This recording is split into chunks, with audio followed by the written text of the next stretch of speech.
Seorang wanita berada di ruang operasi, dan dengan satu bersin, lahirlah bayi paling indah di dunia. Namun para dokter terkejut karena bayi itu hanya berukuran 3 inci, dan mereka yakin 100% bahwa bayi itu tidak akan bisa melihat matahari esok hari. Tetapi, ucapan para dokter itu ternyata salah. Perlahan-lahan, bayi itu tumbuh hingga ia berusia 12 tahun. Walaupun begitu, sayangnya tinggi badan anak itu tetaplah sangat pendek. Teman-temannya selalu tertawa setiap kali melihatnya, dan mengatakan bahwa ia mirip seekor tikus. Mereka memperlakukannya seperti mainan, dan guru-gurunya pun tak pernah menatapnya dengan belas kasihan. Seolah-olah dunia tidak peduli dengannya. Namun dia tetap diam, tidak pernah mengeluh, bahkan juga tidak menangis. Ia hanya diam, dan akan selalu diam. Satu-satunya temannya adalah seorang anak laki-laki tinggi, tampan, dan berhati besar. Temannya itu selalu membonceng ia di sepedanya, membuatnya nyaman, dan mereka juga bermain bersama di salah satu tim bisbol. Suatu hari, saat dia pertama kali akan mengayunkan tongkat pemukulnya, nasib sial menimpanya. Bola itu melesat cepat dan langsung mengenai pelipis ibunya si Joe. Seketika, ibunya pun jatuh tersungkur dan lalu meninggal.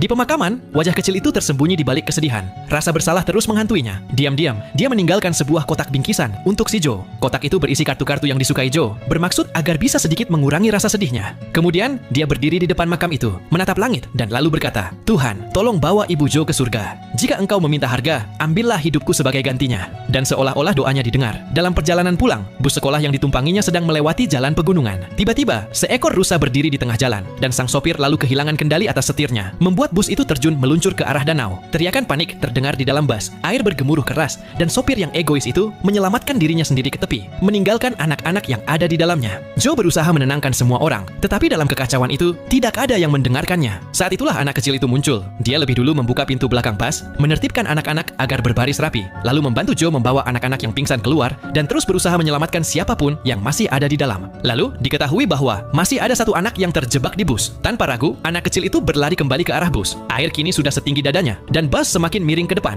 Dia meraih kaki anak yang terjebak, menyelam, melepaskan kaki itu, lalu mendorongnya ke atas agar bisa keluar lewat jendela. Teriakan anak itu menarik perhatian Joe, dan Joe menariknya keluar. Anak itu selamat, tetapi bus perlahan tenggelam makin dalam ke dasar air. Joe terus menyelam berulang kali, sampai akhirnya dia berhasil menarik tubuh kecil itu keluar. Tubuhnya dingin dan tenang.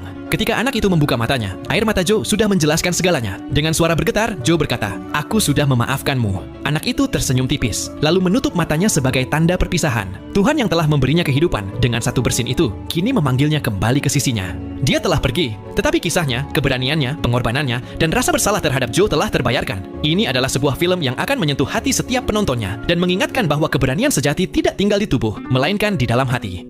Nah, cuplikan adegan dari film ini bisa kalian saksikan dengan judul Simon Birch 1998.